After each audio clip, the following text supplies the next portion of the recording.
Fala galera, seja bem-vindo ao canal Guiteles na área e vamos lá para mais um dia de análise do mercado cripto. Hoje, exatamente dia 19 de julho, uma quarta-feira, a gente vai analisar o mercado e a gente vai entender quais são as expectativas que nós temos para os próximos dias. Talvez se você tenha assistido meus últimos vídeos aqui no canal, você vai ver que eu estava esperando um pullback acontecer dentro do mercado. Acredito que sim, o Bitcoin vai visitar regiões mais baixas e a gente vai comentar tudo isso na análise de hoje. Então, caso você não seja inscrito no canal, considere se inscrever, aqui eu trago mega conteúdo todos os dias da semana, principalmente quando eu falo sobre análise on-chain. E caso esse conteúdo faça sentido para você, deixe seu like para dar aquela força pro canal, para mostrar que o conteúdo ele está sendo relevante, beleza? Bom, chega de papo, bora ver gráfico, que é o que nos interessa aí.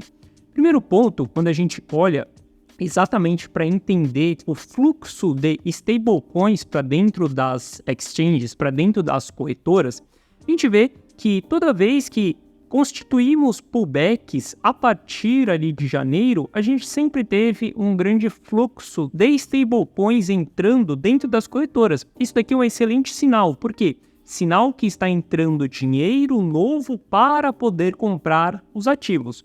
Veja que a gente teve um pullback aqui recente ali em julho, dia 16 de julho, também entrou uma quantidade expressiva de stablecoin dentro das corretoras.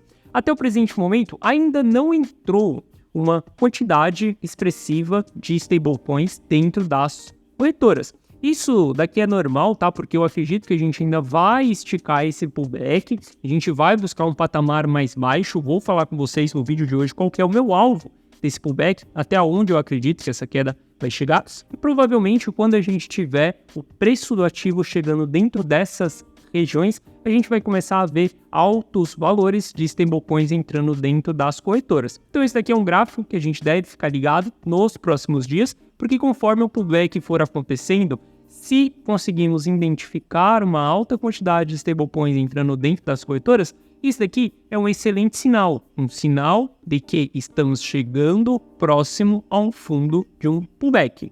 Então, a gente vai analisar nos próximos dias, a gente vai estar de olho sempre no balanço das exchanges referente a stablecoin. Não no balanço, né, mas no fluxo, no inflow. E bom, quando a gente analisa também as carteiras de stablecoins, para a gente saber se essas carteiras estão movimentando ou não, veja só. Cada barra dessa daqui vai representar, exatamente cada cor da barra vai representar ali um grupo de carteiras que estão transacionando stablecoins, estão enviando stablecoins. A gente supõe que se você está enviando stablecoin é porque você tem um interesse em compra, porque você quer comprar algum ativo. Ninguém fica simplesmente trocando stablecoin de endereço. Quando a gente olha para isso daqui, a gente vê que também no pullback que nós tivemos ali recente, no dia 16 de julho, a gente teve altas transferências de stablecoins, como aconteceu no pullback lá atrás, quando o SV Bank estava quebrando nos Estados Unidos. A gente olha para o patamar que nós estamos hoje e também não tem envio dessas transações, ou seja, mais um sinal de que as pessoas ainda estão esperando um patamar mais baixo para que elas efetuem novas compras. Então tá todo mundo meio que esperando um preço mais atrativo para poder comprar dentro do mercado.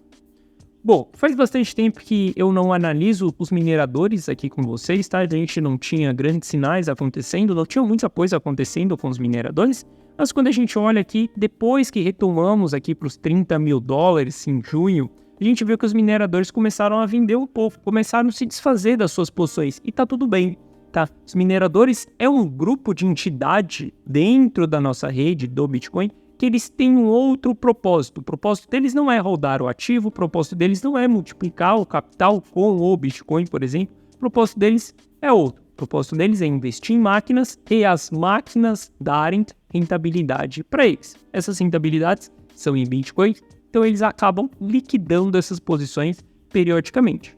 Hoje eu não me preocupo tanto com o minerador, tá? Porque a gente vai ver a quantidade de supply que o minerador tem na mão dele. Vou mostrar isso para você com dados aqui. E isso, para mim, já não é tanta pressão de venda que a gente tem no mercado nesse momento. Vou explicar isso daí para vocês. Mas quando a gente olha aqui, a partir ali do finalzinho de junho, a gente vê que o minerador começou a ter um fluxo médio ali de vendas de 6 mil bitcoins diariamente, tá? Então a gente tem esse fluxo sendo enviado. Veja que a gente já tem fluxo muito mais altos de venda de Bitcoin lá atrás do que a gente está tendo nesse patamar. Mas esse é um grupo de entidades que está construindo pressão de venda nessa região dos 30 mil dólares. Mas eu zero me preocupo com isso aqui. Estou mais trazendo para a gente analisar também. Por que eu zero me preocupo com isso daqui? Porque a gente tem que olhar exatamente o balanço que está na mão dos mineradores. E se a gente olhar para o balanço que nós temos na mão deles, a gente tem 1.800.000 bitcoins na mão dos mineradores. Isso não representa nem 10% do supply total. Representa aí uns 9% do supply total, do supply circulante. Então eu vejo que mesmo que eles vendam tudo, eles teriam 9% só da pressão de venda de todo o mercado. Por isso que eu não me preocupo tanto com o minerador. Hoje a gente vê muita notícia, né, que o minerador tá vendendo, o minerador enfiou o Bitcoin. Cara, tá tudo bem. Esses caras, eles vendem mesmo. E quando eu olho pro balanço que eles têm, não é algo que me preocupe. Com quem que eu vou me preocupar? Eu vou me preocupar muito mais com os investidores de longo prazo, que veja só, eles têm 14,4 milhões de bitcoins na mão deles. O minerador tem 1,8, os investidores de longo prazo têm 14,4. Ou seja, o investidor de longo prazo ele tem muito mais pressão de venda do que o minerador. O minerador ele vai ser igual um short-term holder, um investidor de curto prazo. Veja, o investidor de curto prazo ele tem 2,7 milhões. Ou seja, o investidor de curto prazo, ele é quem constrói os pullbacks dentro do mercado, que faça com que o mercado ande em ondas e não em linhas retas. O investidor de longo prazo, ele não faz isso, porque ele simplesmente compra durante um longo período e ele vai vender muito lá na frente. O de curto prazo não, ele fica comprando, vendendo. Então ele cria essas movimentações. E a gente vê que o minerador ele tem menos poder de venda na mão do que os investidores de curto prazo. Se os investidores de curto prazo não têm capital suficiente, não têm supply suficiente para jogar o mercado para baixo, quem dirá os mineradores? Jogar o mercado para baixo, que eu falo no sentido de reverter uma tendência. Porque se a gente olhar exatamente para o custo do investidor de curto prazo, olha só, a gente vai ver que o custo do investidor de curto prazo, ele está ali na casa dos 27 mil dólares. Ou seja, se o investidor de curto prazo, ele quiser vender, ele quiser realizar lucro e não prejuízo, ele só vai conseguir vender até os 27 mil dólares. Se ele vender abaixo dos 27 mil dólares, ele estará vendendo no prejuízo. Ele pode continuar com uma pressão de venda, mas desde que ele venda no prejuízo. E o comportamento de qualquer investidor mais maduro é da gente vender quando estamos no lucro, movimentos de ganância, e de comprar mais quando estamos no prejuízo, movimento de simplesmente diminuir o nosso custo médio. Então, olhando para tudo isso aqui, eu vejo que sim, os mineradores estão vendendo. Isso daí pode ser sim um problema no curto prazo, mas a médio e longo prazo eu não vejo problema algum em relação a isso, tá? E se a gente olhar exatamente para o hash rate da rede, a gente vai ver que o hash rate da rede ele segue subindo. Isso daqui é um sinal muito importante. O gráfico que vocês estão vendo aí na tela é exatamente o hash ripple, tá? Para quem não sabe o que é o hash ripple, ele é simplesmente duas médias do hash rate. Ele simplesmente vai mostrar as médias do hash rate. A gente vê que estamos subindo, estamos batendo all-time high em termos de hash rate. O que isso significa?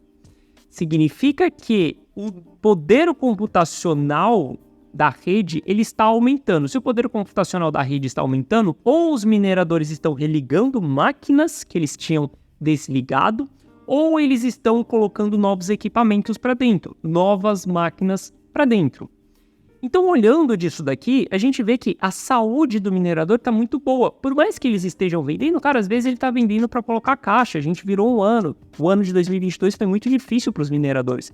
Então, tá tudo bem eles venderem também, tá tudo bem eles realizarem dentro de alguns momentos. O que a gente tem que ver ao longo desse processo é o hash rate continuar subindo. Porque se o hash rate estiver caindo, a gente tem um sinal de que sim, os mineradores podem estar em um cenário mais complexo, um cenário onde eles precisam diminuir a receita deles, o custo deles, porque se eles desligam a máquina, eles vão reduzir as duas coisas ao mesmo tempo, beleza? Então eu vejo que os mineradores aí estão muito saudáveis, não tem com o que se preocupar com esses caras.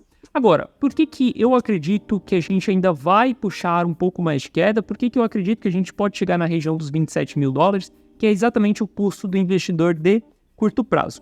Pelo fato da gente ter várias pessoas apostando em long nesse momento, quando a gente olha para o fund rate, a gente vê que está positivo, ou seja, as taxas estão sendo cobradas para quem está apostando em long.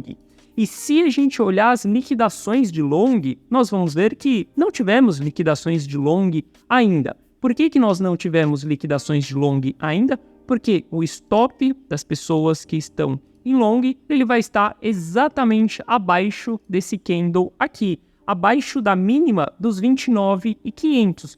Ou seja, para mim, se a gente perder os 29.500, vai acontecer um flush dentro do mercado, uma liquidação, onde essa liquidação vai gerar uma pressão de venda artificial. Essa pressão de venda artificial também gera panic sell das pessoas que não conhecem o mercado. A gente tem um movimento de pânico, a gente tem uma capitulação periódica, capitulação no curto prazo. Por isso que eu acredito que a gente vai buscar esse patamar dos 27 mil dólares, 28 mil dólares. Quando a gente olha para o price action, a gente tem Fibonacci, 0,5, 0,6, 1,8 de Fibonacci, entre 28 e 27 mil dólares. E o porquê que eu falo dos 27? Porque é exatamente o custo do investidor de curto prazo. Veja que nesse pullback, o pullback foi constituído até o custo do investidor de curto prazo. Então estou esperando mais retração, tanto para o Bitcoin quanto para o Ether também. Estou esperando esse tipo de retração nos próximos dias e eu acredito que a gente vai sim buscar essa liquidação dos apostadores de long. Depois que a gente efetuar essa liquidação, a gente reanalisa o mercado, vê se está entrando em stablecoin, vê se o mercado está saudável para a gente já finalizar esse pullback e voltar uma nova pernada de alta. Beleza? Bom, essa foi a nossa análise de hoje. Se você gostou, deixa seu like. Se você não é inscrito no canal, considere se inscrever. Amanhã estou de volta aqui no canal atualizando vocês sobre as movimentações do mercado. Tamo junto, forte abraço e valeu!